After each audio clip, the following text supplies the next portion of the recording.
자, 할렐루야. 양육반 시작한 지가 별로 얼마 안 된 것 같은데 벌써 마지막 시간입니다. 오늘 이제 12과를 하게 되는데요.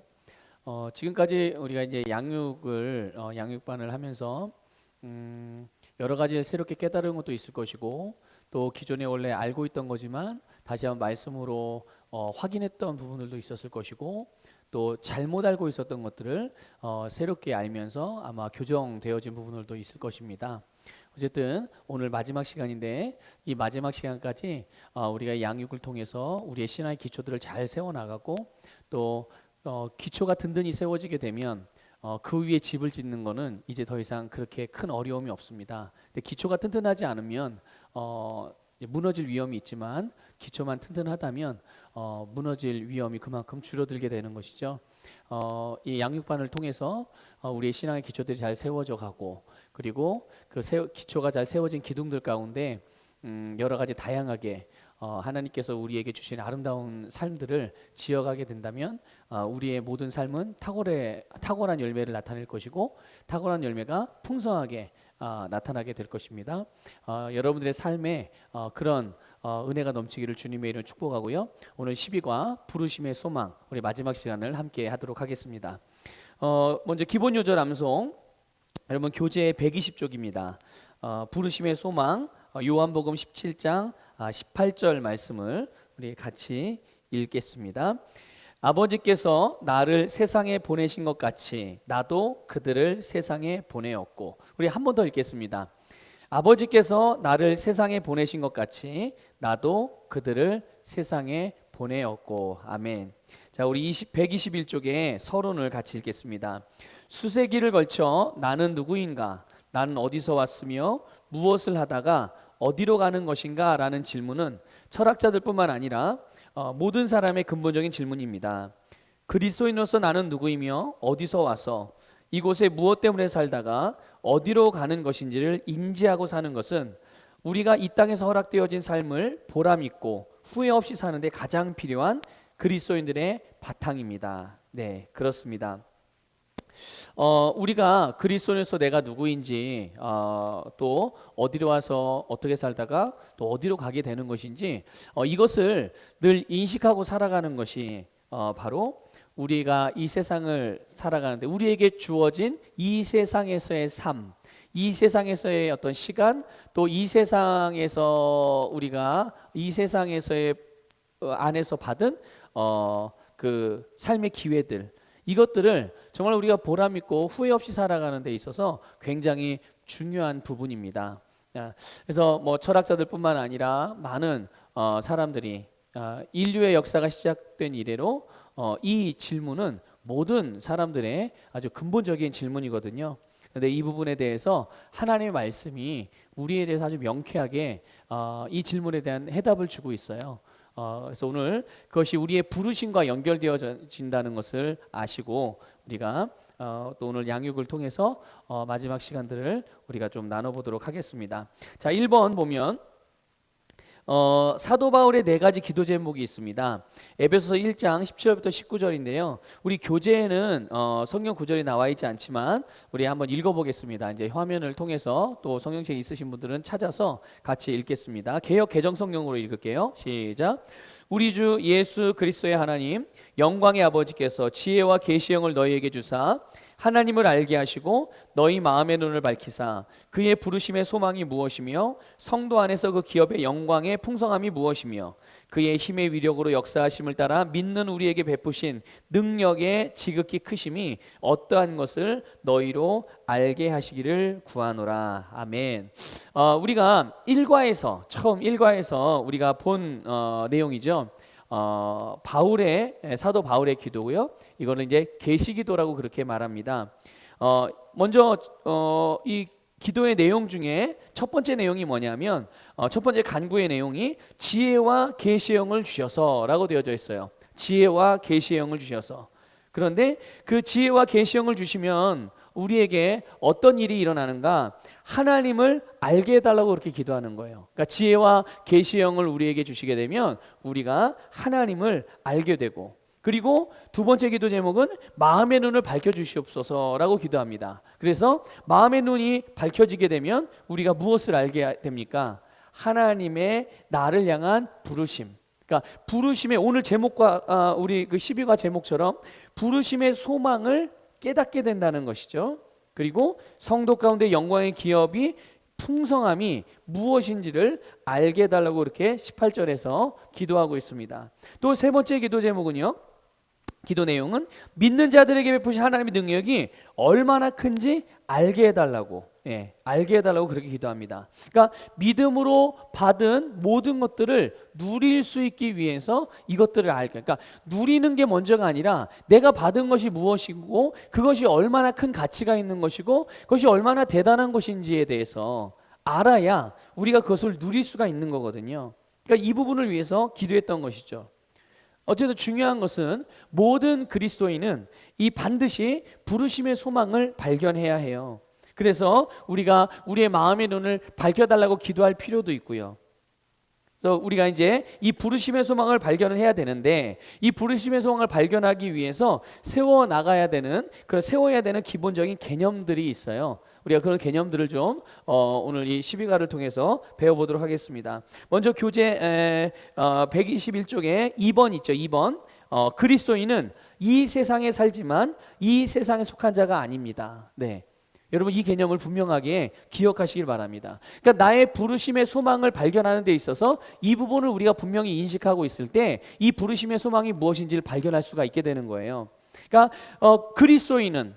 그리스도인이라는 건 포괄적으로 얘기했지만 오늘 거듭난 나도 그리스도인이잖아요. 여러분도 그리스도인이고, 그러니까 이 그리스도인인 내가 지금 이 세상에 살아가고 있지만 내가 이 세상에 속한 자가 아니다라는 것을 말씀해주고 있는 거예요. 그래서 요한복음 17장 14절부터 16절을 읽어보면요, 이렇습니다. 내가 그들에게 아버지의 말씀을 주었더니 세상이 그들을 미워하였나이다. 자, 보세요. 예수님께서 하나님께 기도했던 기도의 내용이거든요. 여기서 내가라는 건 예수님을 말하는 거예요. 그러니까 예수님께서 그들에게, 제자들을 말하는 거고요, 오늘 그리스도인들을 말하는 겁니다. 그들에게 아버지의 말씀을 주었다고 그랬어요. 근데 아버지의 말씀을 제자들과 그리스도인들이 이제 받은 것이죠. 예수님이 그걸 우리에게 주셨으니까. 그런데 그 말씀을 받았더니 세상이 그들을 미워합니다. 이렇게 지금 예수님이 기도하는 거예요. 그러니까 계속 이어서 읽겠습니다. 이는 내가 세상에 속하지 아니한 것 같이, 그러니까 예수님이 이 세상에 속하지 않은 것처럼 그들도, 제자들도, 그리스도인들도 세상에 속하지 아니하기 때문이옵니다. 그러니까 하나님의 말씀을 받은, 예수님으로부터 말씀을 받은 우리가 예수님이 세상에 속한 존재가 아닌 것처럼 우리도 세상에 속하지 않았기 때문에 세상이 그들을, 오늘 우리를 미워한다라고 말하는 거예요. 그러면서 15절에서 이렇게 예수님이 기도합니다. 내가 기도하옵는 것은 아버지께서 그들을 세상에 데려가시라는 것이 아니었고, 지금 예수님이 기도하고 있는데, 하나님 기도하고 있는데, 하나님 저들이 말씀을 받았는데 저들이 세상에 속하지 않았기 때문에 세상이 저들을 미워합니다. 그러니까 저들 더 이상 세상에서 힘들거나 고통받게 하지 마시고 그냥 하늘로 데려가셨으면 좋겠습니다. 이렇게 기도한 것이 아니라는 거예요. 그게 아니라 그들을 악에서 보호해 주시라는 것이옵니다 라고 기도를 하는 거예요. 그들이 이 세상에 속하지 않았지만 이 세상에 살고 있어요. 그러니까 이 세상을 살면서 세상으로부터 미움을 받고 있지만, 그래서 그들을 하늘로 데려가서 더 이상 고통받지 않게 해달라는 게 아니라 악으로부터, 이 세상의 악으로부터 그들을 보호해 주시옵소서, 이렇게 기도하는 겁니다. 16절을 읽습니다. 내가 세상에 속하지 아니한 것 같이 그들도 세상에 속하지 않사옵니다. 예수님이 강조해서 지금 반복해서 말씀하고 있는 거예요. 말씀하고 있고 기도하고 있는 내용이죠.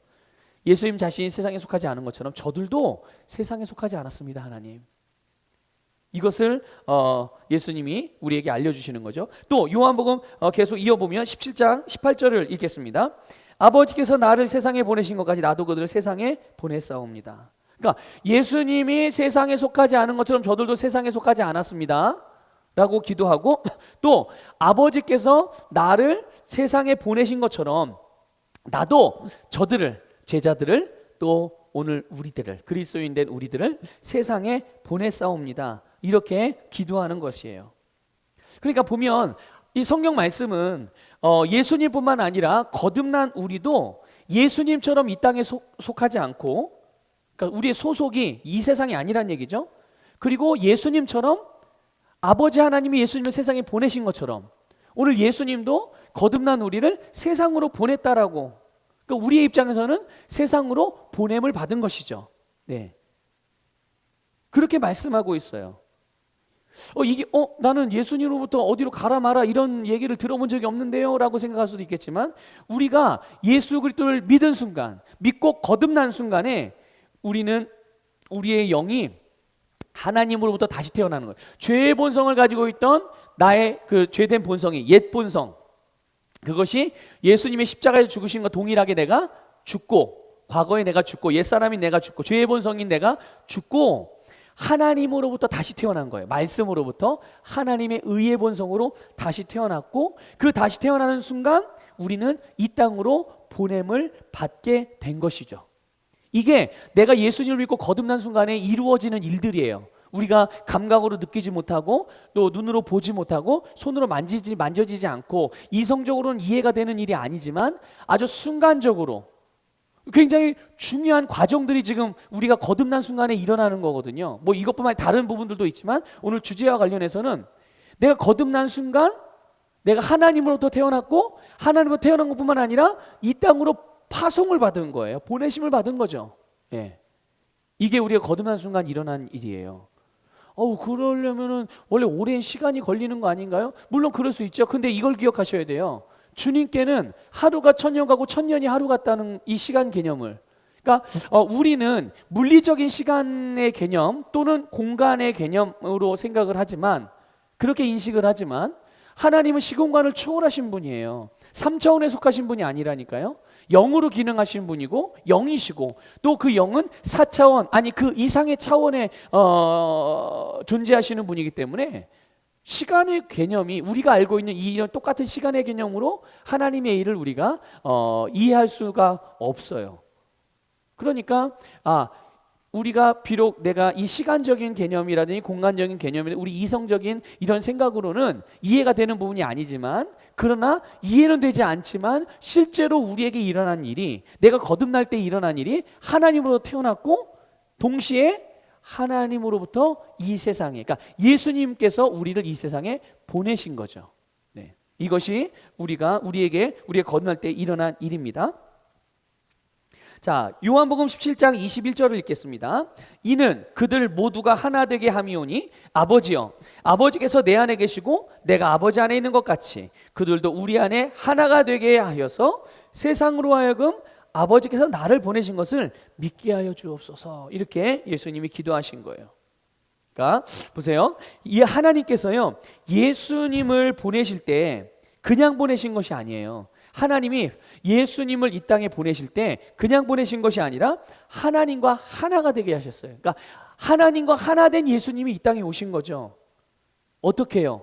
그 예수님 안에 성령을 부어주셔서, 예수님 안에 성령을 부어주심으로 말미암아 예수님은 하나님과 하나가 되셨고요, 그것과 동일한 원리로 우리에게도 성령님이 오심으로 우리가 예수님과 하나 되어서서 예수님이 이 땅에 보내심 받은 것 같이 우리도 이 세상에 보내심을 받은 것입니다. 우리가 그럼 무엇을 위해서 이 세상에 보내심을 받은 것입니까?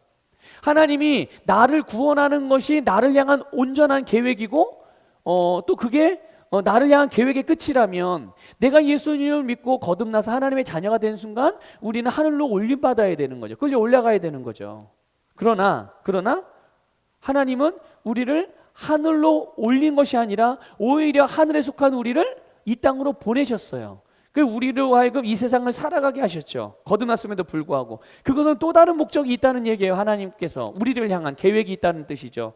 무엇을 위해서 우리를 이 세상에 남겨두시는 겁니까? 무엇을 위해서 우리를 이 세상에 살아가게 하고 이 세상으로 보내신 것일까요? 그것은 세상의 다른 사람들도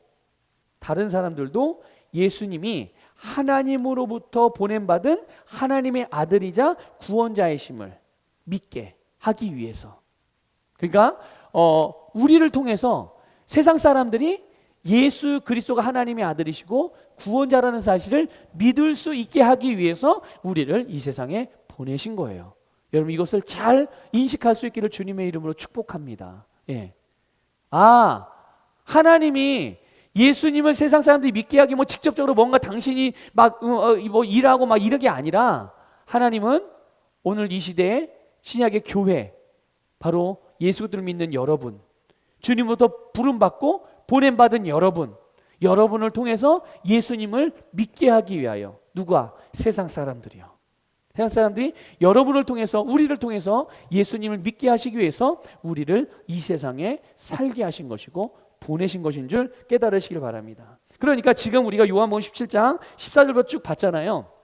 이 말씀에 바로 인간의 본질적인 의문에 대한, 궁금증에 대한, 질문에 대한 해답이 있는 거예요. 아까 우리 서론에서 그랬죠. 모든 철학자며 사람들이 가지고 있는 근본적인 인생에 대한 질문, 그게 무엇입니까? 우리가 누구인가? 우리는 해답을 알고 있죠.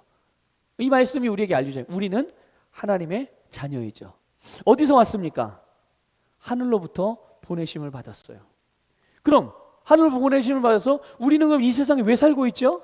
이 땅에서 예수님을 전해서 세상 사람들이 예수님을 믿게 하기 위해서, 또 다르게 표현하면 예수님을 믿고 구원받는 일을 위하여 우리가 이 세상에 살고 있는 것이죠. 그러면 이 세상에 살고 영원히 이 세상에 영원히 이 세상에 사는 게 아니죠. 그 다음에 우리가 육신의 생명이 끝나면 어디로 가게 되는 것이죠? 어디로 돌아갑니까? 우리가 원래 보냄받았던 하나님의 나라로 다시 들어가게 되는 것이죠. 너무 명쾌하고 너무 단순한 진리 아닙니까? 네. 그렇기 때문에 우리는 인생에서 허무함을 느낄 수가 없어요. 많은 사람들이 인생 특별히 장례식을 이게 다녀오신 분들은 항상 이야기해요. 가까운 지인, 그러니까 그 장례식을 참여했던 분들의 이야기를 가만히 들어보면 가장 이 사람의 죽음에 대해서 스스로에게 이렇게 질문을 많이 던지게 되고, 굉장히 그 죽음이 그냥 아주 나에게 가까이 있다라는 것을 잘 느끼는 경우가, 케이스들이 있답니다. 그게 누구냐면요, 친한 친구가 먼저 세상을 떠났을 때, 친한 친구가 세상을 먼저 떠났을 때 그 죽음이 나에게도 가까이 왔다라는 것을 이렇게 느낀대요. 그리고 그렇기 때문에 자기의 인생을 돌아보고 먼저 간 친구와의 관계도 회상해 보면서 사람들이 인생의 허무함, 인생 무상, 이거를 느낀다고 하더라고요. 그런데 우리는 그런 거를 느낄 수가 없어요. 느낄 필요도 없고요. 느껴지지도 않죠. 왜 그렇습니까? 우리의 인생은 무상하지 않거든요. 우리 인생은 허무하지 않거든요. 왜요? 우리는 내가 누구인지 알고 있고요. 어디서 왔다는 것도 알고 있고요. 내가 이 세상을 살아가는 이유를 분명히 알고 있고요. 또 우리가 앞으로 어디로 가는지를 분명하게 알고 있어요. 그러니까 우리의 인생은 시작도 있고 중간도 있고 끝도 있고 다 모든 것을 우리가 그 부분을 알고 있고 우리는 그 알고 있는 방향대로 지금 가고 있기 때문에요. 우리는 인생의 허무함을 느끼지 않습니다. 인생의 무상함, 무가치함? 그렇지 않아요. 우리 인생이 얼마나 가치 있는 인생인데요. 우리의 인생은 영원한 하나님의 나라를 이 땅 가운데 펼쳐나가는 인생이고요. 또 이 땅에서 우리가 믿음으로 펼쳐나간 우리의 부르심을 따라서 나를 향하신 부르심의 소망을 따라서 우리가 이 땅에서 살아가게 됐을 때 하나님의 나라에 내가 이 세상에서 믿음으로 살아갔던 삶에 대한 아름다운 영원한 열매들이 하나님의 나라에 남겨진다니까요. 그러니까 이게 얼마나 위대한 일이고 얼마나 가치 있는 일이고, 우리의 인생은 정말 살만한 인생이에요. 그런데 이렇게 내 인생이 살만한 인생이라고 담대하게 말할 수 있는 사람들은 어떤 사람들이냐면 바로 거듭나서 예수를 믿고 부르심의 소망을 따라 살아가는 사람들은 이 대답을 아주 분명하게 할 수 있죠. 네. 자, 교재 122쪽을 보면요, 이제 3번 나옵니다. 그리스도인의 본향은 하늘나라입니다. 그러니까 부르심의 소망을 발견하는 데 있어서 중요하게 알아야 되는 기본 개념들이 있는데, 먼저는 그리스도인은 이 세상에 살지만 이 세상에 속한 자가 아니다라는 것과, 그리고 그리스도인의 본향은 하나님의 나라다. 이것을 우리가 알아야 되는 것이죠. 그러니까 나의 본향은, 그리스도인 나의 본향은 하늘나라예요. 이건 위치적인 진리를 말하는 거예요. 나의 영적인 위치, 나의 영적인 위치가 어디에 있는지, 무엇인지를 하나님의 말씀이 우리에게 알려주는 거예요. 그러니까 우리의 몸은 이 세상에 살고 있잖아요, 그렇죠? 그러나 실제로 우리의 영적인 위치는 하늘에 있다는 것을, 자, 우리 말씀으로 확인해 보겠습니다. 에베소서 2장 5절에서 7절을 읽겠습니다. 시작. 죄들 가운데서 죽었던 우리를 그리스도와 함께 살리셨으니 너희가 은혜로 구원을 받은 것이니라. 또 함께 일으키사. 자, 보세요. 5절에 죄들에서 죽었던 우리를, 죽었던 우리예요. 언제 죽었죠? 예수님이 십자가에서 죽으셨을 때. 나도, 우리도 같이 죽었고요. 그리고 그리스도와 함께 어떻게 했다고요? 살리셨다. 예수님이 부활하실 때 우리도 동일하게 죽었던 우리도 새로운 부활의 생명으로, 그 부활의 생명은 하나님의 생명이고, 성경에서는 그 생명의 이름을 영생이라고 말했고요. 또 때로는 생명이라고 말했고, 헬라어 원어로는 그것이 조회죠. 하나님과 같은 종류의 생명. 그 생명으로 우리를 예수님과 함께 살리셨고, 그런데 여기서 함께 살린 것으로 끝난 게 아니에요. 그 다음에 6절, 또 함께 일으키사. 함께 우리를 일으켰어요. 살린 것뿐만 아니라 일으켜서 그리스도 예수 안에서 천상에 함께 앉히셨어요. 앞으로 천상에 앉혀질 것이 아니에요. 앞으로 저 천국 보좌에 앉을 것이 아니라요, 이미 예수 그리스도 안에서 천상에 함께 앉혀져 있다. 그러니까 우리의 영적인 위치가 어디라는 거예요? 영적인 위치가 하나님의 나라, 하나님의 나라. 7절 읽겠습니다. 이는 하나님께서 그리스도 예수 안에서 인자하신 가운데 우리를 향한 그의 은혜의 지극히 풍요함을 오는 시대들에 보여주시려 함이니라. 아멘. 다시 말씀드릴게요.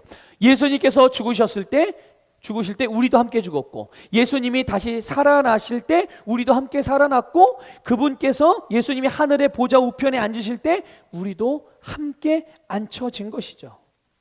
여러분, 보좌 우편이라는 것은 권세의 자리를 말하는 거예요. 보좌 우편, 권세의 자리. 그 권세의 자리에, 예수 그리스도와 같은 권세의 자리에 우리도 예수님과 공동 상속자로서 함께 앉혀졌다는 뜻이에요. 너무 흥분되는 말씀 아닙니까? 이게 바로 영적으로 우리의 실체인 거예요. 우리의 영적인 위치가 이 세상이 아니라 바로 하나님의 보좌 우편, 예수님 옆에 우리가 함께 앉혀져 있다. 네.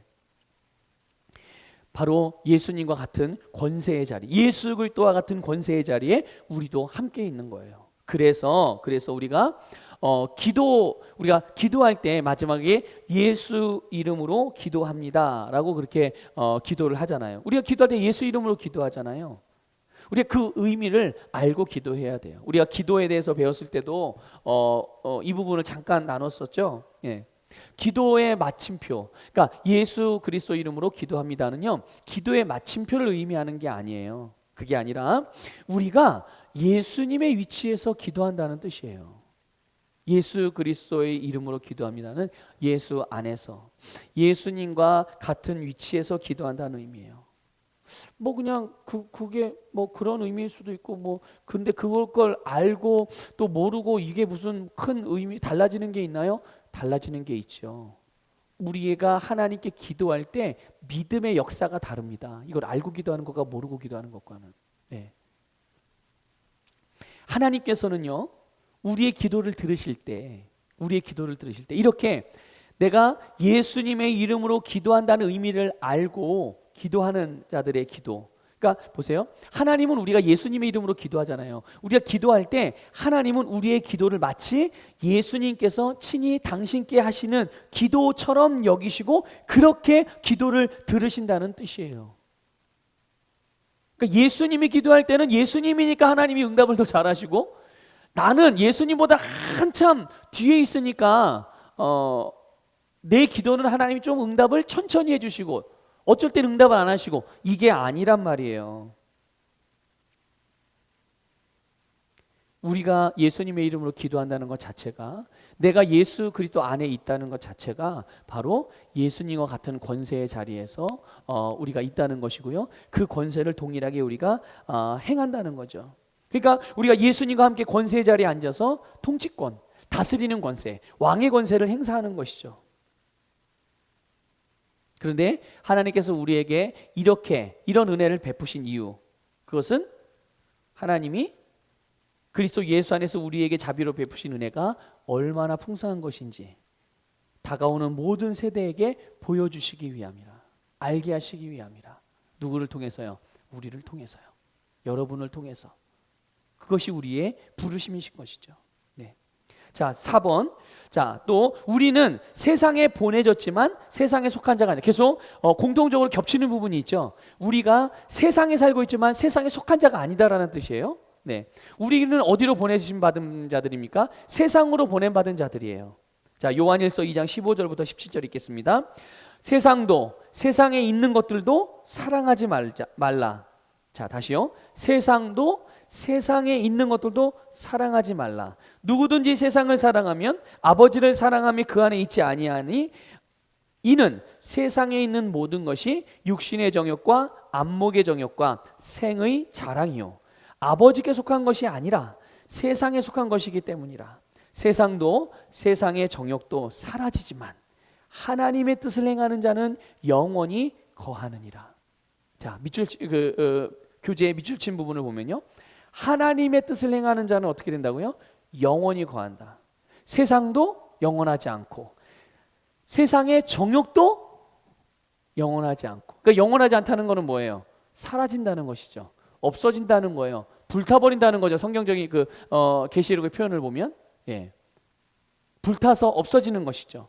그러나 하나님의 뜻을 행하는 자는 영원히 거한다, 영원히 남는다, 영원히 있게 된다. 이거를 말씀하는 거예요. 그러니까 거듭난 우리는요, 말씀을 통해서 우리가 양육 또는 그 훈련을 통해서 믿음으로 사는 방법도 알고, 그리고 믿음으로 원하는 바를 취할 줄도 알게 됐어요. 그렇죠? 우리 이제 말씀을 통해서 이것들을 배웠습니다, 이미. 자, 그러면 이제 이것을 가지고 우리는 무엇을 추구하며 살아갈 것인가? 우리는 왕의 권세를 가지고 우리의 상황과 환경을 정복하고 다스리며 변화시킬 수 있어요. 내가 왕의 권세는 무엇을 통해서 나타나는 걸까요? 그의 말을 통해서 나타나는 거거든요. 네. 그러니까 우리는 믿음의 말로 상황을 바꾸죠. 믿음의 말로 환경을 바꿉니다. 예. 믿음의 말로 우리는 하나님이 주신 내 안에, 내 영 안에 주신 것들을 우리의 삶에 다 나타나게 만듭니다. 자, 그러면 이렇게 하나님께서 우리에게 이 주신 것을 가지고 우리는 무엇을 추구하면서 살아가는 것일까요?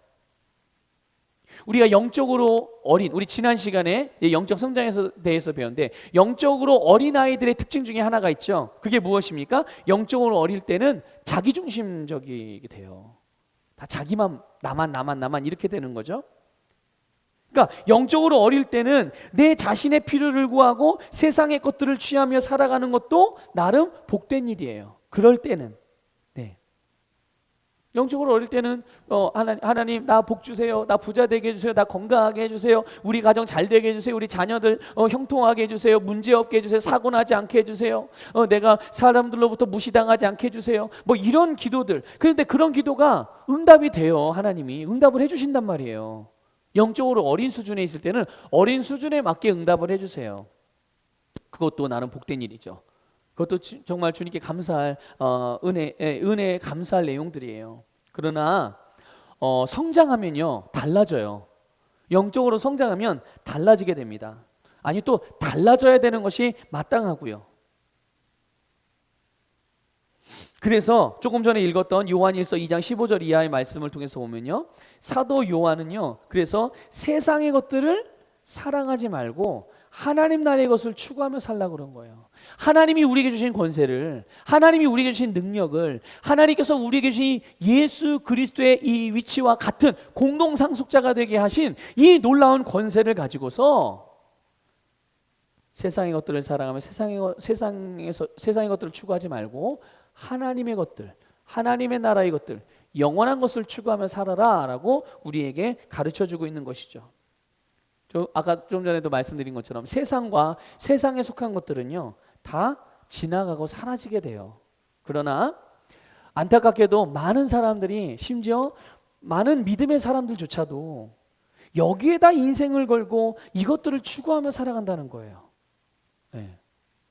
본인이 받은 거는 영원한 것인데 영원한 것을 가지고 영원하지 않은 일을 위해서 목숨 걸고 살아요.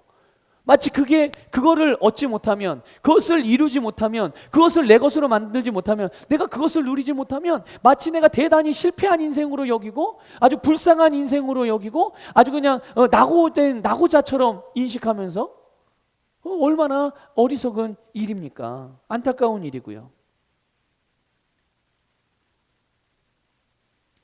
우리는 영적으로 성장하고 또 영적으로 성장한 만큼 우리가 추구하는 바도 달라져야 되는 것이죠. 이것은 우리의 생각으로 그래도 이 정도 했으니까 이제 앞으로는 이렇게 좀 달라져야 되는 거 아니야? 또 좀 성숙해야 되는 거 아니야? 우리의 그 생각 속에서 일어나는 일이 아니고요. 하나님께서 우리에게 원하시는 바예요. 그것이 하나님께서 우리에게 원하시는 뜻입니다. 그것이. 자, 보세요. 하나님께 이 사람들이 세상에 어쨌든 지나가고 사라지고 불타 없어질 거지만 여기에 대해서 목숨을 걸고 여기에 자기의 인생을 다 걸고 살아가는 것. 그 이유 여러 가지가 있겠지만 가장 근본적인 이유는요. 하나님에 대한 사랑이, 특별히 믿음의 사람들 가운데, 그런 사람들은 믿음의 사람들인데 그리스도인인데 없어질 것들, 영원하지 않은 것들, 세상에 속한 것들에 자기의 모든 것을 걸고 살아가는 사람들. 그들이 그렇게 되는 이유는 하나님에 대한 사랑, 하나님에 대한 사랑, 하나님을 향한 사랑, 하나님을 사랑하는 마음이 그 심령 가운데 최고의 자리를 차지하지 않기 때문에 그런 거예요. 쉽게 표현하면 하나님을 가장 사랑하지 않기 때문에 그런 거예요. 하나님보다 더 사랑하는 것이 있기 때문인 것이죠. 사람의 마음이라는 것이, 심령이라는 것이요, 아주 특징이 하나 있어요. 그게 뭐냐면 행동을 결정한다는 거예요.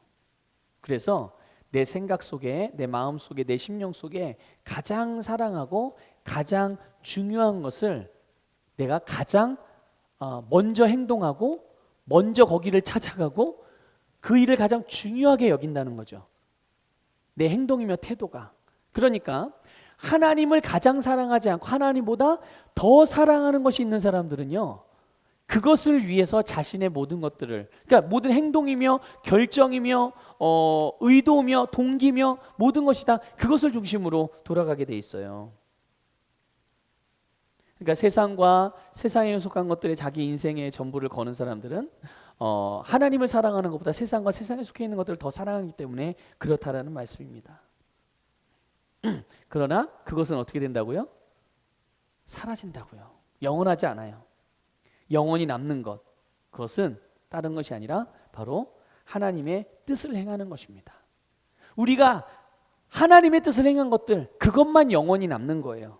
그렇기 때문에 우리는 이 땅에 살아가고 있지만 세상에 속한 자가 아니라는 이 우리 자신의 지위, 우리의 신분, 우리의 위치를 분명하게 이해하고 영원한 것을 추구하며 살아가야 되는 것이 우리가 살아가는 삶의 방향인 것입니다. 네. 자, 그럼 5번 보겠습니다. 자, 5번. 자, 그리스도인의 두 가지 삶의 방식이 있어요. 그리스도인, 이건 믿음의 사람인지 믿음의 사람이 아닌지가 아니라 그리스도인 중에 사람들이 취하는 두 가지 삶의 방식이 있거든요. 그러니까 모든 그리스도인이요, 본인이 원하든 원하지 않든 아니면 선택을 했든 선택을 하지 않았든 간에 둘 중에 하나의 삶의 방식에 소속되어져 있어요. 그게 뭐냐면 하나는 하나님을 주인으로 모시고 자원하는 종이 되어서 사는 삶이에요. 그러니까 하나님이 나의 주인이에요. 그리고 나는 하나님의 자원하는 종이죠. 억지로 끌려가는 종이 아니고요. 내가 하나님의 종이 되고 원합니다. 내가 하나님의 종으로 살아가겠습니다. 그것이 나의 가장 큰 행복입니다. 그것이 나의 가장 큰 유익입니다. 이래서 주님의 말씀을 따라 살아가는 삶을 즐거워하며 따라가는 그런 삶. 그게 출애굽기 21장 5절 6절 말씀에서 우리가 그걸 볼 수가 있는데요.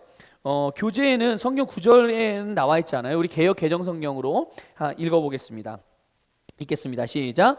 만일 종이 분명히 말하기를 내가 상전과 내 처자를 사랑하니 나가서 자연인이 되지 않겠노라 하면 상전이 그를 데리고 재판장에게로 갈 것이요 또 그를 문이나 문설주 앞으로 데리고 가서 그것에다가 송곳으로 그의 귀를 뚫을 것이라. 그는 종신토록 그 상전을 섬기리라. 아멘. 그 히브리인들, 구약 시대의 히브리인들이요, 이스라엘 백성들이 이스라엘 백성들에게 종이 되는 때가 있었어요.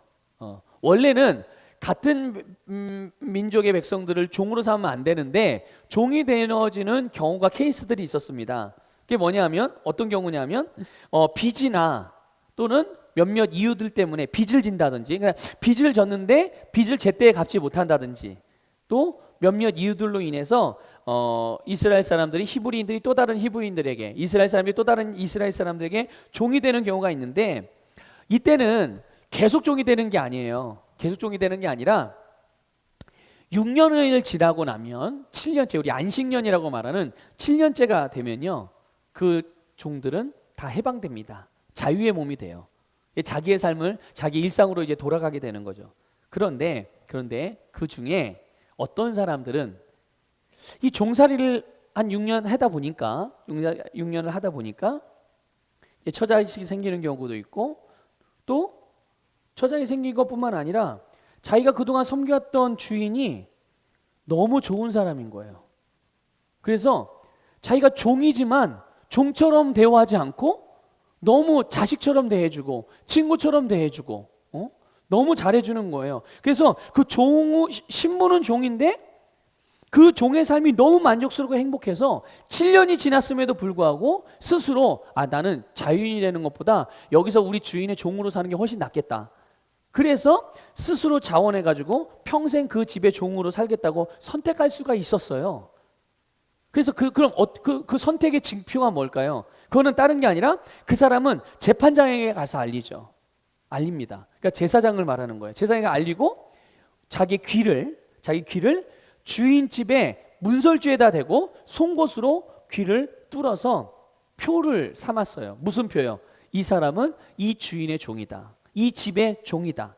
이것을 표를 삼은 거예요. 그래서 이 사람은 이제 평생토록 그 집의 종으로 살아가게 되는 거예요. 자, 그런데 이게 그냥 단순히 고대에 살았던 히브리인들, 고대에 살았던 이스라엘 사람들의 어떤 그런 그 전통 내지는 관습, 아니면 뭐 사회적인 어떤 그런 그 이슈들, 그냥 이런 게 아니고요. 이런 걸로 저희 우리가 이해하는 게 아니라 이거는 바로 하나님을 또는 예수님을 주님으로 모시고 자원하는 종으로 살아가는 삶에 대한 모형인 거예요.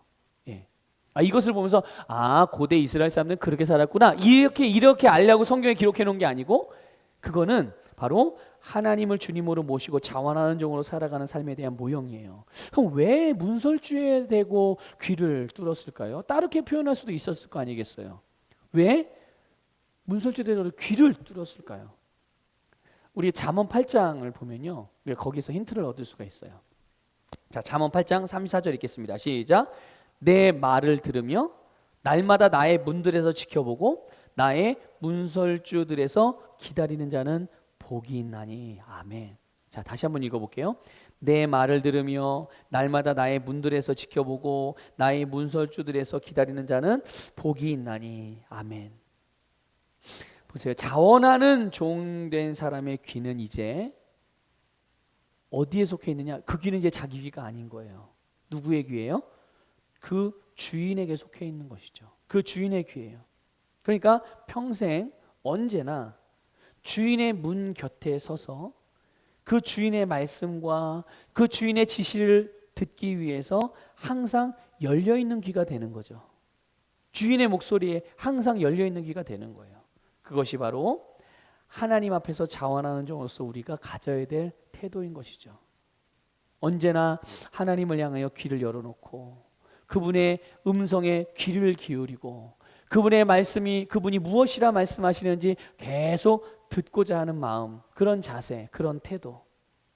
그러니까 매일매일 매 순간순간 주님의 말씀을 청종하고 그 말씀대로 움직이는 삶, 그것이 우리가 취하고 선택해야 될 삶의 모습인 것이고요. 그게 바로 부르심을 따라서 살아가는 삶이라는 것을 기억하십시오. 이게 이제 그리스도인들이 취하는 삶의 태도 중에 하나고요. 여기에 이제 그리스도인은 두 가지 삶의 방식 안에 둘 중에 하나에 속한다고 그랬죠. 그래서 첫 번째가 바로 이거예요. 자원하는 종으로서의 삶. 자, 그런데 두 번째 종류가 있어요. 그 사람은 어떤 사람이에요? 여전히 자기가 주인 되어 사는 삶이에요. 한 케이스는 하나님의 자원하는 종이 되어져서 하나님을 주인으로 모시고 자기는 스스로 자원하는 종으로 살아가는 사람들이 있고요. 또 한 부류의 사람들은 어떤 사람이냐면 예수 그리스도를 믿고 그리스도인이 되었지만 여전히 주인은 안 바뀌었어요. 자기가 주인이 돼서 사는 삶을 살아가죠. 그래서 이런 경우는요, 하나님을 어떤 내 삶의 인생의 문제를 그냥 해결해 주시는 분 정도로 인식을 하는 거예요. 그러나 여러분, 우리가 이제 영적으로 성장하다 보면 또 계시가 열리면 점점 어떻게 변하느냐? 내가 주님을 모시고 그분을 따르며 살아가는 게 내 본분이다라는 것을 점점 알게 돼요. 그러면서 어떤 일이 벌어지냐면요, 주권 이양이 일어나는 거예요. 주권 이양이 뭐예요? 주권을 내어주는 거죠. 내가 내 인생에 대한 주도권을 가지고 있었어요. 주권을 가지고 있었어요. 나는 내 거야 라는 이런 주권의식을 가지고 있었죠. 그러나 계시의 영이 임하고 또 우리가 영적으로 성장하다 보면 점점 내가 나의 주인이 아니고 하나님께서 나의 주인이시구나, 이거를 깨닫게 되는 것이죠. 그러면 내가 나의 주인 되었다라는 그런 의식을 이제 바꿔서 하나님이 나의 주인입니다라고 내 주도권, 내 인생의 주도권을 주님께 내어드리게 되는 거예요. 그래서 자기중심적인 삶에서, 사고방식에서 하나님 중심적인 사고방식으로, 자아중심적으로 살아가던 그런 삶의 방식에서 말씀 중심으로 살아가는 삶의 방식으로 바뀌게 되는 거죠. 자, 이게 그런데 안 바뀌었다 아직. 그것은 주권 이양이 아직 안 됐다라는 뜻이에요. 그러니까 먼저 무엇부터 해야 되는 거예요? 주권 이양이 먼저 돼야 되는 거예요. 네. 이 주권 이양이 아직 일어나지 않은 사람이 바로 자기가 주인 되어 살아가는 거예요. 근데 자기가 주인으로 사는 사람은요, 자기가 생각하는 바하고 다른 결과를 얻어요. 그게 뭐냐면 내가 생각할 때는 내가 내 인생의 주권이니까 내가 하고 싶은 대로 하고 내가 원하는 대로 하고 내가 계획한 대로 그냥 막 살거든요. 그렇게? 왜 그렇게 하겠어요? 그렇게 하면 내가 행복할 것 같고, 그렇게 하면 내가 부유해질 것 같고, 그렇게 하면 내가 성공할 것 같고, 그렇게 하면 좀 더 나아질 것 같다라는 생각 때문에 그렇게 하는 거예요. 그런데 그런 생각과는 다르게 이상하게 어렵고 힘들고 무거운 삶을 살죠. 이상하죠? 네? 왜냐하면요, 이런 이유 때문이에요. 내 인생에 대한 주인이 나야. 내가 내 인생의 주인이 된 사람은요, 내 인생을 누가 책임져야 돼요? 내가 책임져야 되고 내가 다 주관해야 되는 거예요. 그런데 이게 우리가 할 수 있는 일이 아니거든요. 불가능한 일이거든요. 불가능한 일이에요. 왜 그렇습니까? 세상이 우리를 그렇게 놔두지 않는다니까요. 또 마귀가 우리를 그렇게 놔두지 않아요. 근데 아직 주권 이양이 안 돼서 하나님께 나의 주인, 내 인생의, 내 생명의 주인 되심에 대한 고백이 없고, 그 주권이 고백이 없다는 게 아니라 아직 내어드리지 않은 부분에 대해서는 계속 어둠의 영향력을 받게 되는 거예요. 미혹이 오죠. 거기 그 미혹을 내가 그냥 받아들이게 되는 거예요. 통로가 열리게 되는 거예요. 자기 인생을 자기가 책임지고 자기 인생을 자기가 다 주관해야 되니까 얼마나 힘들고 고통스럽고 고민되는 인생을 살겠습니까? 자, 그런데 하나님을 주님으로 모신 이 자원하는 종의 삶을 살아가는 사람은요, 많은 문제들이 동일하게 있다고 할지라도 그 가운데서 이런 평안한 마음을 잃지 않아요. 그리고 늘 안식 가운데 살아갈 수가 있죠. 왜냐하면 누가 책임지니까요. 그 인생의 주인이 책임지시니까요. 그 인생의 주인이 누군데요? 하나님이시니까요. 그러니까 하나님께서 내 삶에 대한 주권을 가지고 가장 아름답게 통치하시는, 가장 아름답게 다스리시는 그런 삶을 살아가기로 여러분 결단하시길 바랍니다. 네. 자, 여섯 번째, 부르심의 방향은 복음 전파이나 사역은 각각 다릅니다. 네. 자, 마태복음 6장 33절 읽겠습니다. 오직 너희는 먼저 하나님의 나라와 그분의 의를 구하라. 그리하면 이 모든 것을 너희에게 더해 주시리라. 아멘. 자, 이제 우리는요, 여느 세상 사람들처럼 먹을 것, 뭐 입을 것 이런 거 염려하며 살아갈 필요가 없어졌어요. 우리가 하나님의 말씀을 따라서 그분의 나라 또 그분의 의를 구하는 자로 살아가기 시작하면, 다시 말하면 하나님의 나라가 확장되는 일, 또 그분의 말씀이 전파되는 일에 우리의 인생의 방향을 두고 살아가게 되면 먹고 마시고 입고 뭐 살아가는 것, 그것들은 다 더해진다고 주님께서 약속해 주셨고, 이 약속을 우리에게 예수님께서 십자가의 속량의 사역으로 말미암아 다 이루어 주셨어요. 그래서 우리는 내가 본래 보냄받은 방향대로 우선순위, 인생의 우선순위를 정하는 것이죠. 내가 원래 보냄받은 방향, 우리 인생의 우선순위가 그거를 위해서 우리가 보냄을 받았기 때문에 그걸 내 우선순위의 가장 첫 번째 자리에 두는 거죠. 그렇게 됐을 때 다른 부차적인 것들은 자연히 제자리를 찾아오게 되는 것입니다. 여러분, 주기도문 우리가 할 때, 주님이 가르쳐주신 기도할 때 뜻이 하늘에서 이루어진 것 같이 땅에서도 이루어지이다, 이런 기도를 합니다. 그렇죠? 우리 기도 내용 중에 그런 내용이 있잖아요. 이미 하나님의 뜻이 하늘에서는 다 이루어졌어요. 영적인 세계 속에서는 다 이루어졌습니다. 그게 어떻게 이루어졌냐고요? 하늘에는 방해하는 자가 없기 때문에 하나님 뜻이 그대로 이루어져 있어요. 그런데 이 땅은, 우리가 살아가는 이 세상에는 방해가 있죠. 사단의 방해가 있고, 그 사단의 영향력을 받고 있는 사람들과 세상의 방해가 있죠. 그렇기 때문에 우리 그리스도인들을 통해서만 이 세상 가운데에서는 하나님의 뜻이 우리를 통해서만 이루어지고 하나님 나라의 영향력이 확장될 수가 있는 거예요.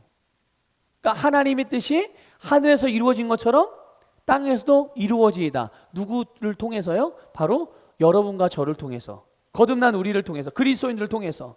그래서 우리는 그리스도인으로서 영혼 구원이라는 이 큰 그림 안에서 각자의 사역을 발견하고 그것을 완수하는 삶을 살기로 작정할 필요가 있는 거예요. 이게 이제 부르심의 소망을 따라 살아가는 삶인 것이죠. 네. 그렇기 때문에 이제 우리는 이 부분, 부르심의 방향은 복음 전파이지만 사역은 각각 다르다라는 이 큰 주제 아래서 우리가 좀 기억해야 될, 알아야 될 내용들이 있습니다. 123쪽을 보면, 자, 1번, 모든 그리스도인에게는 부르심이 있습니다. 그렇죠? 목사에게만 부르심이 있는 게 아니에요. 직분을, 교회에서 어떤 부여받은 직분을 가진 자들만이, 직분을 부여받은 자들만이 부르심이 있는 것이 아닙니다. 모든 그리스도인은 다 부르심이 있어요.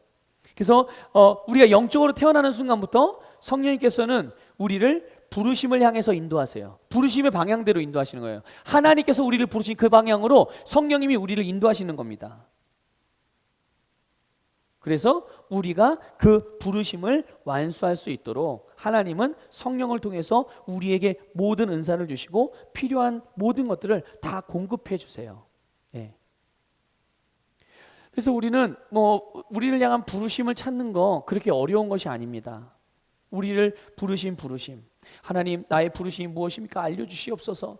그래서 막 40일 작정도 하고 금식도 하고 그러면, 근데도 아직도 발견하지 못한 사람이 수두룩해요.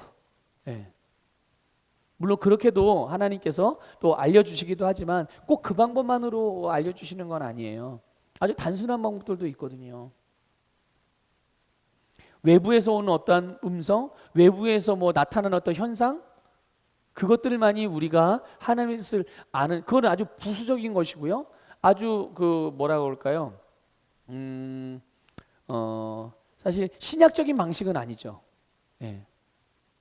징표와 표징을 통해서 뭔가 알려고 하는 것, 외부를 통해서, 감각을 통해서, 보여지고 들려지고 느껴지는 것을 통해서 알려고 하는 것, 그것보다 더 중요한 것, 우리 안으로부터 거듭난 내 영이 알고 있잖아요. 나의 부르심을요.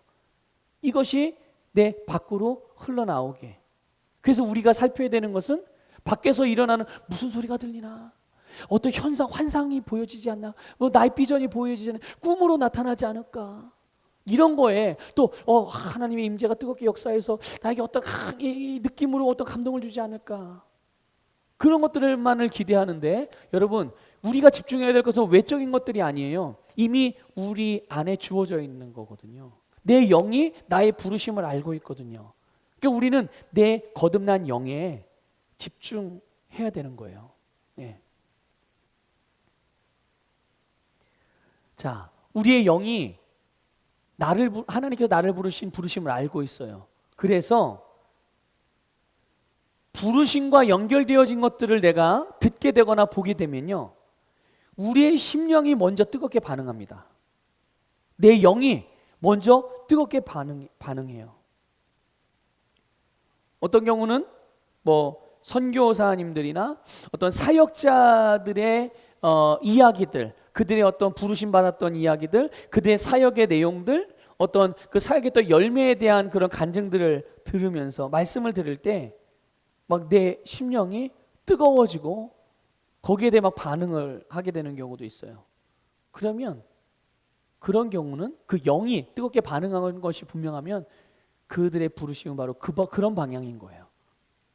부르심의 방향. 그건 뭐 다 사역자가 선교사가 되라는 얘기냐? 아니요. 선교사가 되는 것 또한 사역자가 되는 것도 중요하지만 그런 일에 함께 동참하는 것이 바로 그 사람의 부르심이라는 얘기죠. 또 어떤 경우는요, 뭐 복음 사업가라고 표현할까요? 그러니까 믿음을 가지고 경영하는 사람들, 사업을 하면서 경영하는 사람들이 있어요. 그들의 어떤 간증이라든지 그들이 받은 어떤 축복들에 대한, 또 그들이 받은 복으로 또 그들이 실제적으로 하고 있는 사역들에 대한 이야기들을 들을 때, 그런 말씀을 들을 때 막 심장이 막 내 심령이 막 뜨겁게 반응하고 막 영이 기뻐 춤추고 막 그러는 경우들도 있죠. 그러면 그런 사람 같은 경우는 그를 향한 부르심이 바로 그런 방향인 것이죠. 또 어떤 경우는 전도자들, 특별히 전도를 잘하는 사람들이 있어요. 그런 사람들의 간증이라든지 그런 사람들의 통해서 말씀을 들을 때 그들의 심령이 먼저 반응하는 사람들이 있어요. 또 동일하게. 그러면 그 사람의 부르심은 또 그 방향으로 연결되어지는 것이죠. 중요한 것은 내 영의 반응에 주의를 기울이기만 하면 되는 거예요. 그래서 어떤 이야기를 듣거나 어떤 장면들을 보게 될 때 내 영이 감동되는지, 그러니까 내 영이 뭘 보고 뭘 들을 때 내 영이 이 감동이 되고 움직이는지, 이거를 잘 살피시면 바로 그게 나의 부르심을 찾는 열쇠예요.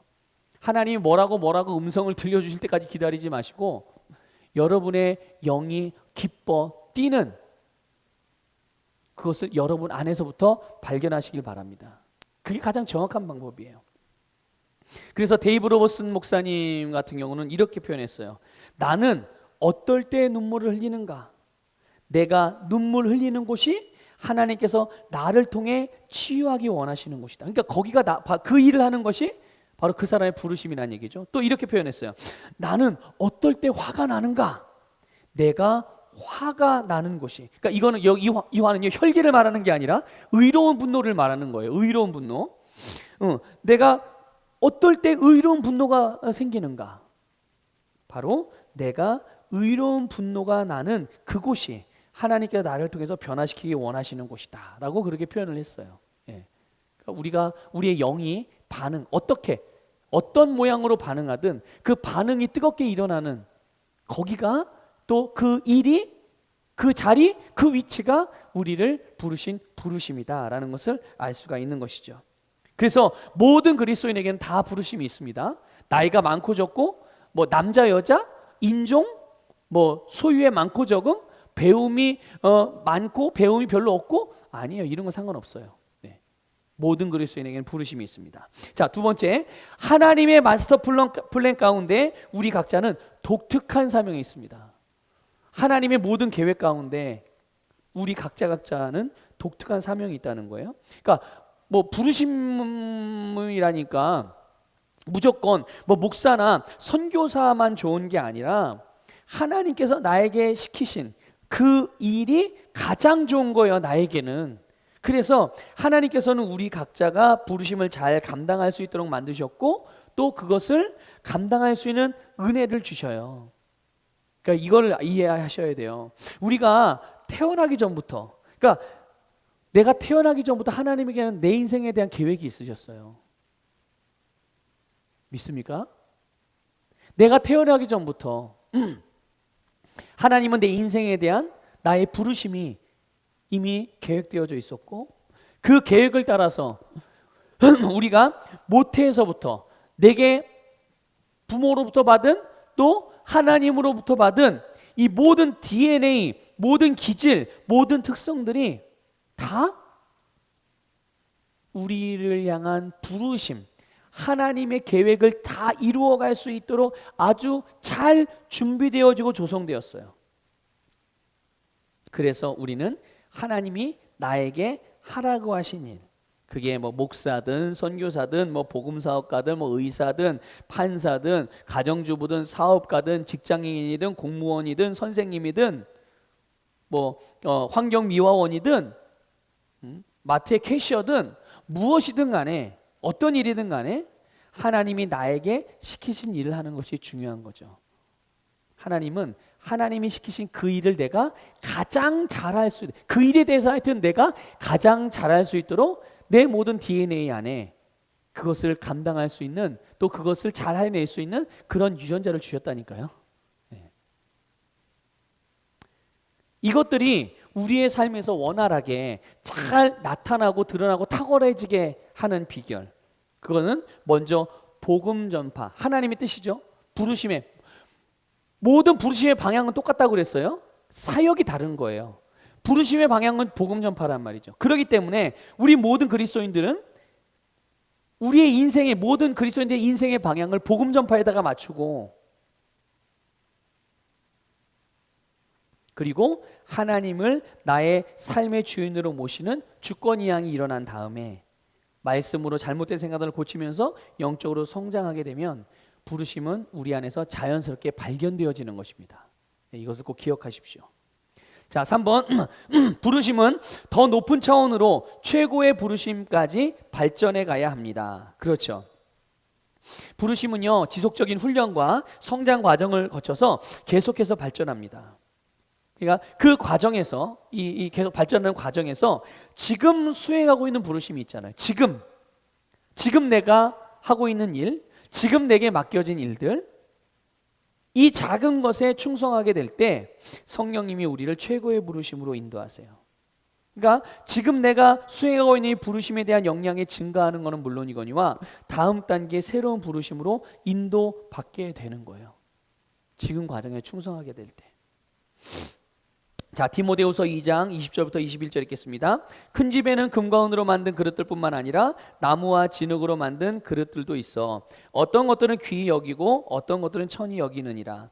그러므로 누구든지 이런 것들에서 자기를 깨끗하게 하는 사람은 귀한 그릇이 되어 거룩하여지고 주인이 쓰시기에 합당하며 모든 선한 일을 위하여 예비되느니라. 아멘. 그러니까 누구라도 어떤 종류의 사람이라도 어떤 종류의 그리스도인이라 할지라도 태도와 심령을 바르게 하면요, 크고 중요한 일에 쓰이는 사람으로 지속적으로 발전할 수 있다는 의미예요. 그러니까 계속 부르심이 점점 확장되어지는, 최고의 부르심까지 계속 부르심이 발전되어 간다는 거예요. 그러니까 시작을 혹시 작게 시작했다고 하더라도 훈련을 통해서 그 다음 단계로 나아가고 또 훈련을 통해서 또 그 다음 단계로 나아가고, 그래서 점점 더 하나님께 쓰시기에 온전한 것으로 변화되어져 가는 것이 바로 우리 그리스도인들, 부르심을 알고 그 부르심을 향해 나아가는 그런 자들의 삶의 모습인 것이죠. 그 예로 예수님을 볼 수가 있어요. 예수님께서는 보세요, 아기로 태어났죠. 그리고 성장하면서 어떤 일을 하셨습니까? 복음을 전파하시고 또 병자를 고치시기도 하고 귀신을 내쫓기도 하고 또 수많은 사람들을 먹이고 또 죽은 자도 살리셨어요. 그러니까 예수님은 이 땅에서 삶으로, 살아가는 삶으로 하나님의 뜻을 나타내신 것이죠. 그의 말로 복음을 나타내고 또 천국 복음을 가르치실 것뿐만 아니라 병자들도 고치니까 살아가는 삶을 통해서 하나님의 뜻을 나타내셨어요. 그러나 그것이 예수님을 향한 최고의 부르심은 아니었어요. 그런데 예수님이 최고의 부르심까지 나아가셨죠. 어떻게 해요? 최고의 부르심이 무엇이었습니까? 예수님에게 대한 최고의 부르심? 바로 십자가에서 죽음과 부활이에요. 예수님은 그래서 그 최고의 부르심을 피하지 않고 최고의 부르심을 따라갔을 때 어떤 일이 벌어졌습니까? 온 인류의 구원의 길이 열렸어요. 하나님의 완전한 뜻이 성취가 된 것이죠. 그렇죠? 자, 사도 바울의 경우도 마찬가지죠. 사도 바울이요, 복음을 전파하면서 교회들을 개척하고 성도들을 양육했어요. 훈련시켰어요. 멘토링을 했습니다. 자, 그런데 마지막에는 어떻게 됐나요? 마지막에는 감옥에 갇혔어요. 감옥에 갇혔을 때 모든 게 끝났나요?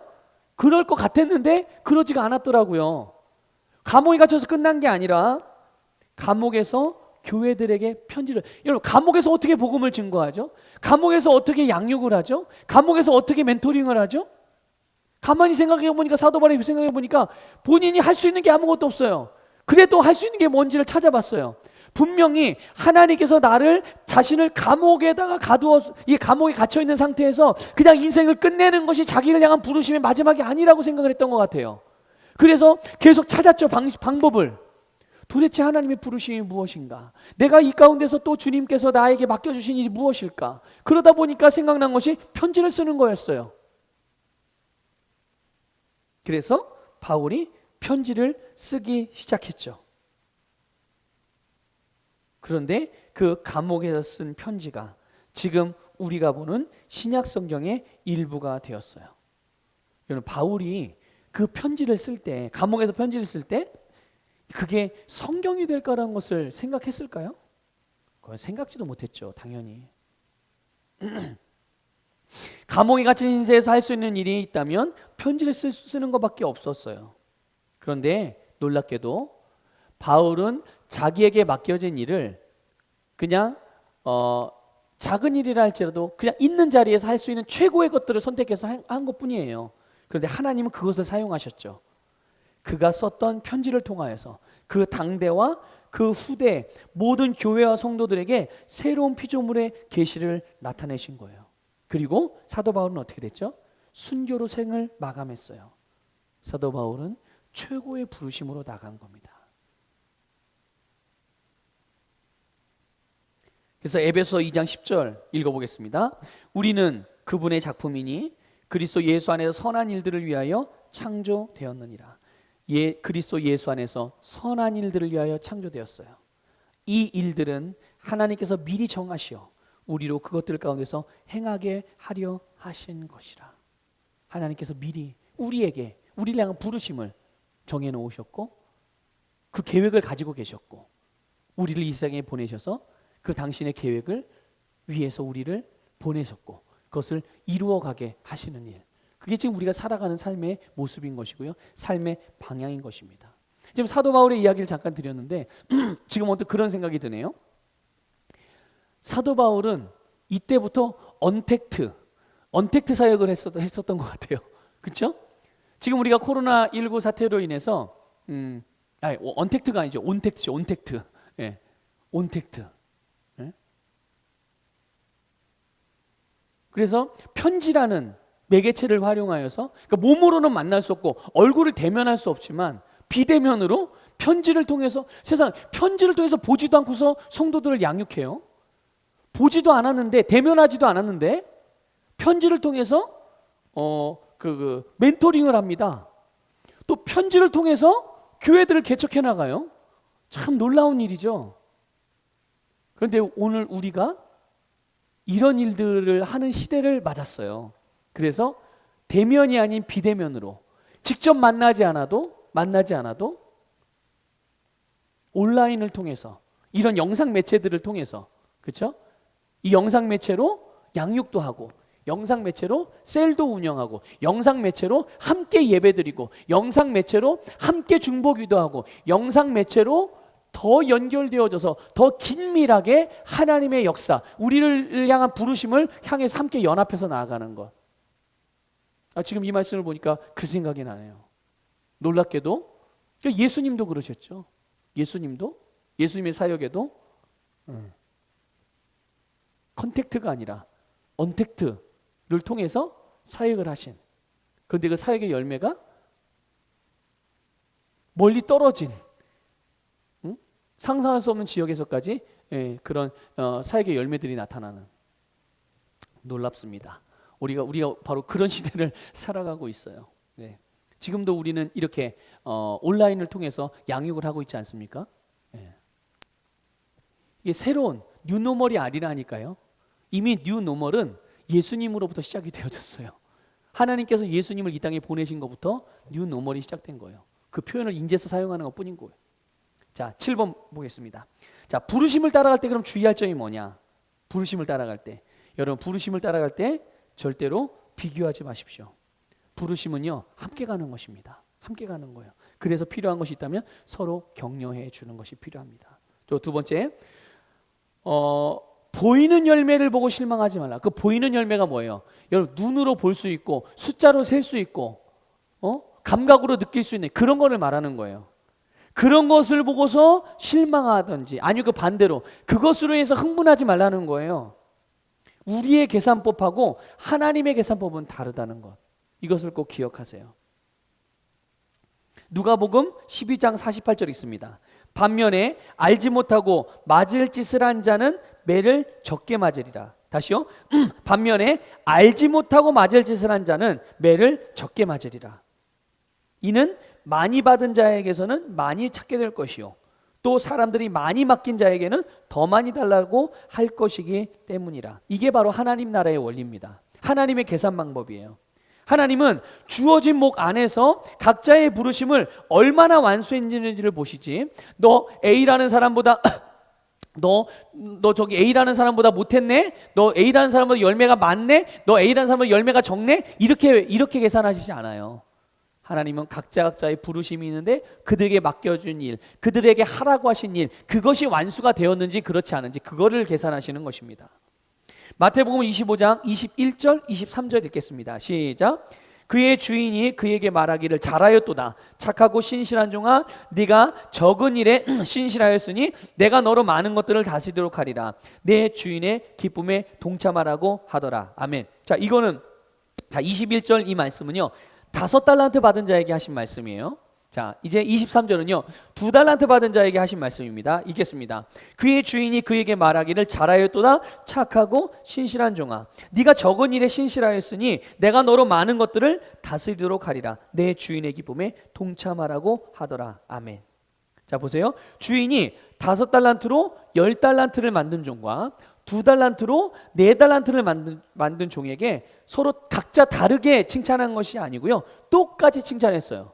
아니, 받은 거는 다른데, 받은 액수는 다른데, 또 본인들이 맡겨진 일도 종류도 다른데 칭찬은 똑같은 칭찬을 받았어요.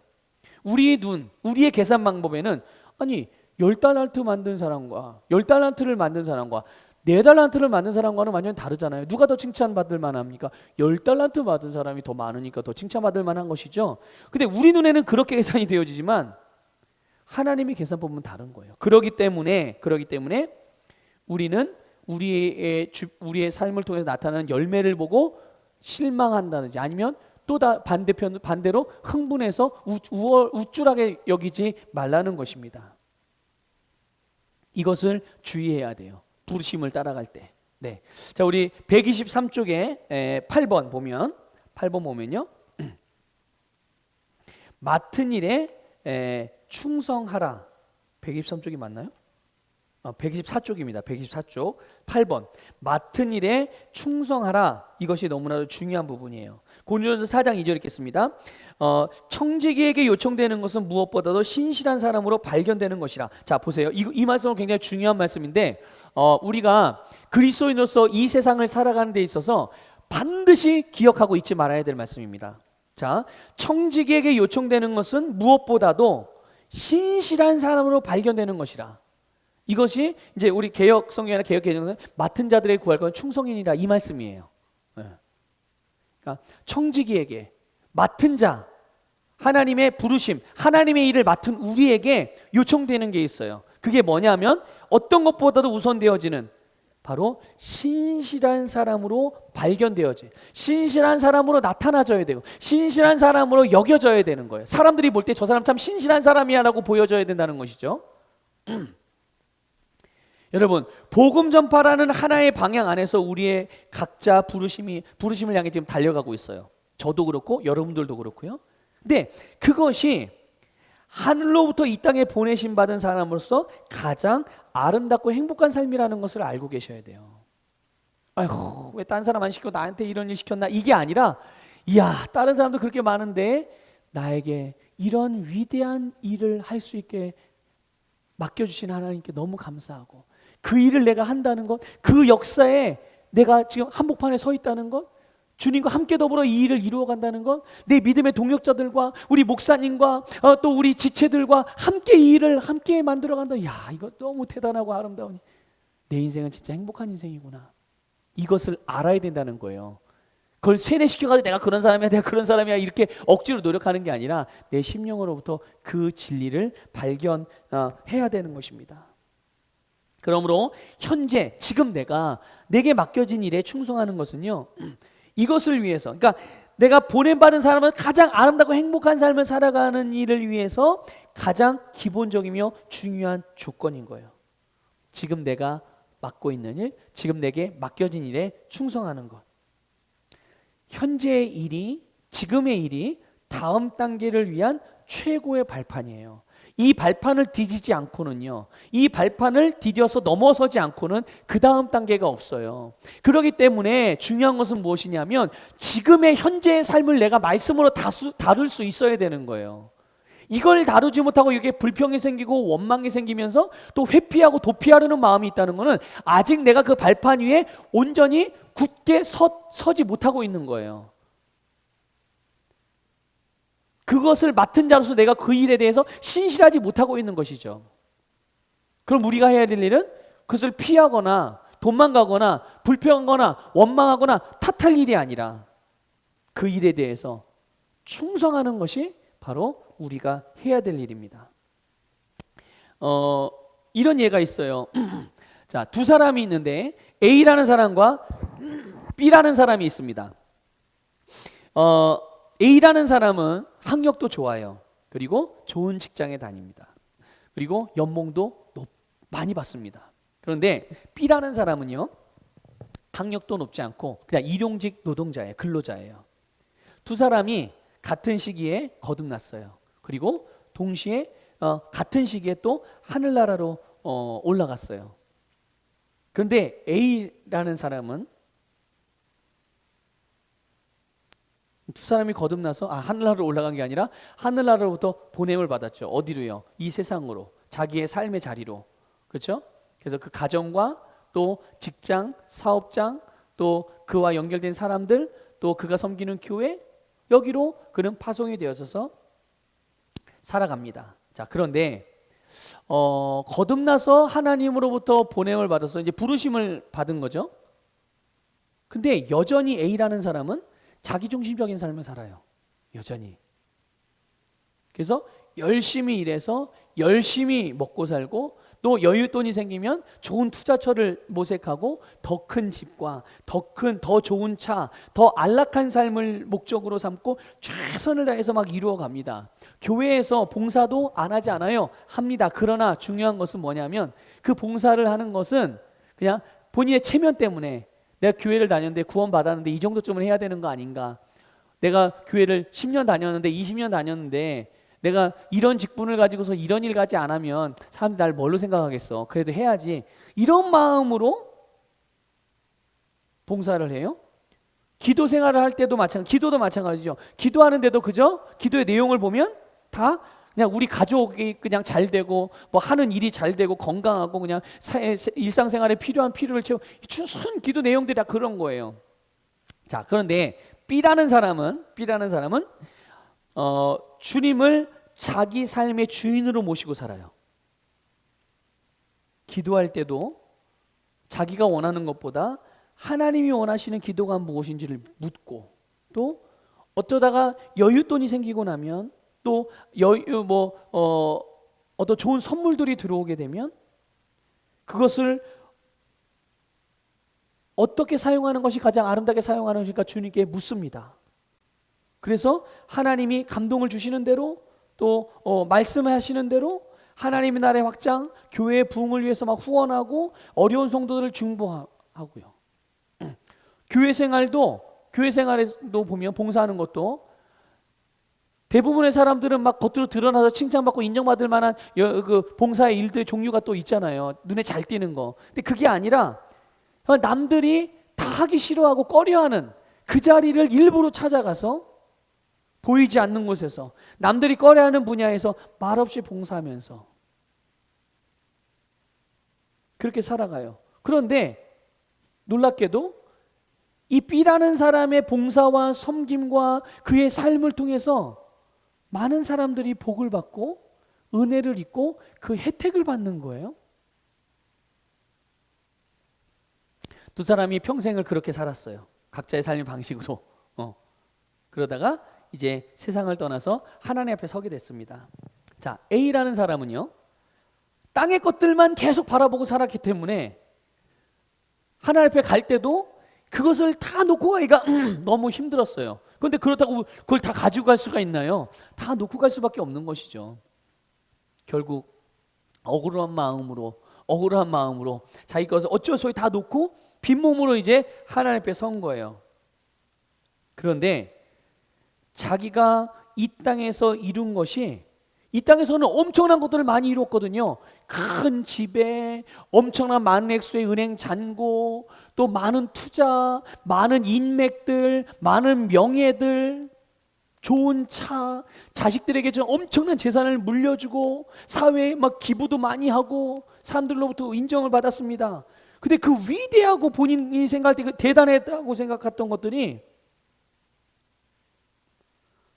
하나님의 나라에서는 다 불타서 없고 자기 영혼만 겨우 하늘나라에 들어간 거예요. 들어가 보니까 없어요, 아무것도. 자, 반면에 B라는 사람은 세상에 대한 미련 없이 그냥 기쁨으로 하늘나라에 올라갔어요. 임종을 할 때 세상 것들에 미련을 두고 살지 않았었기 때문에, 세상의 것에 크게 가치를 부여하지 않고 살았기 때문에 그걸 뭐 집착할 필요도 없고 아까움 없이 그냥 툴툴 털고 하늘나라로 올라갔어요. 그러니까 그가 하늘나라에 올라가는 순간에도 결국 이 세상에서도 그는 하나님 나라를 위해서 살았기 때문에 그 죽어서 하늘나라에 들어가는 것도 별로 뭐 어려움이 없었던 거죠. 그런데 그가 하늘나라에 딱 도착했을 때 그의 눈앞에 놀라운 광경이 펼쳐진 거예요. 그러면서 놀라움을 금치 못한 거죠. 본인 스스로가. 왜냐하면 막상 천국문을 열고 들어가 보니까 자기도 모르는 사이에 그 하늘에 너무나도 많은 것들이, 영원히 변치 않은 빛나는 보화들이 자기를 위해서 쌓여져 있는 거예요. 그게 다 자기 거라는 거예요. 근데 무엇보다도 더 놀랐던 것은, 그것도 놀랐지만 더 놀랐던 것은, 이 B라는 사람이 더 놀랐던 것은, 자기는 한 번도 일면식이 없는 사람들인데 한 번도 본 적이 없어요. 그런데 그 수많은 사람들, 정말 인종도 다양하고 다양한 나라와 지역에 살던 사람들, 그들이 이 B라는 사람의 눈앞에 서 있으면서 그가 천국문에 들어올 때마다 박수를 치고 그를 환영해 주는 거예요. 이 B라는 사람은 이들을 한 번도 본 적이 없는데요.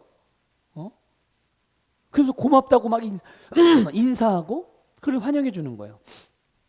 보니까 이게 어떻게 된 일인가 보니까 이 B라는 사람이 이 세상을 살아가면서 여러 가지 모양으로 심고 섬기고 중보했던 일들을 통해서요, 그렇게 많고 다양한 사람들이 복음의 은혜를 입은 거예요.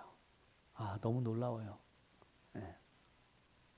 여러분, 지금 이 예가 우리가 부르심, 또 하나님의 나라, 우리 인생의 어떤 방향, 이것을 위해서 하나의 예로 만들어진 이야기이기는 하지만 시사해 주는 바가, 우리에게 또 깊이 생각하게 해주는 바가 있는 부분인 거예요. 여러분, 오늘 우리는 얼마나 견고한 기초 위에 우리의 인생을 지어가고 있는지 한번 살펴봐야 됩니다. 하나님 앞에 가는 그날 나는 정말 내 인생을 후회 없이 너무나 잘 살았다고 담대하게 선포할 수 있는가? 여러분, 담대하게 그렇게 선포하기 위해서 위대한 선택을 하십시오. 지금 이 시간에. 그 선택이 어떤 선택입니까? 부르심의 소망을 선택하는 거예요.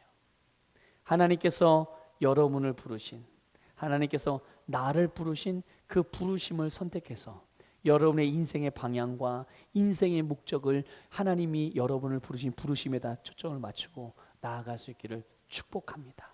네. 자, 마지막으로 124쪽에 아래에 우리가 이 부르심의 소망에 대해 정리한 내용을 같이 결론을 읽도록 하겠습니다. 함께 읽습니다.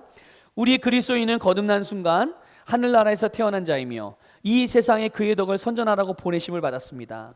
그리고 우리는 반드시 하늘나라로 돌아갑니다. 우리는 어느 순간에도 이것들을 잊어서는 안 됩니다. 또한 현재 맡은 일에 충성하며 최고의 부르심을 바라보며 자원하는 히브리 종으로 주님의 음성에 귀 기울이며 매일 작은 것에 순종하여 충성하는 삶을 산다면 우리가 주님을 만나 천국에 입성하는 날 주님은 우리가 알지 못하는 많은 열매까지도 예비하실 것입니다. 아멘. 자, 이제 모든 우리 양육반 교육 과정이 끝났어요.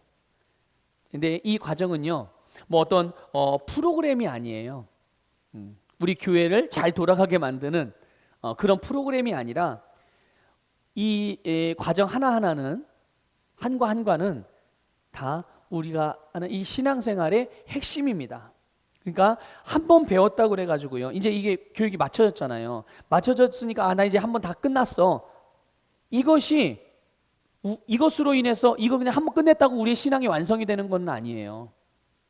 계속 반복하는 것이 중요하고요. 그래서 신앙생활을 하다 보면 때로는 영적으로 무기력해질 때도 있을 수 있고요. 또 어쩔 때는 뭐 이렇게 어떤 문제들 앞에서 전진이나 돌파나 발전하는 일에 있어서 자꾸만 제한을 받을 수도 있어요.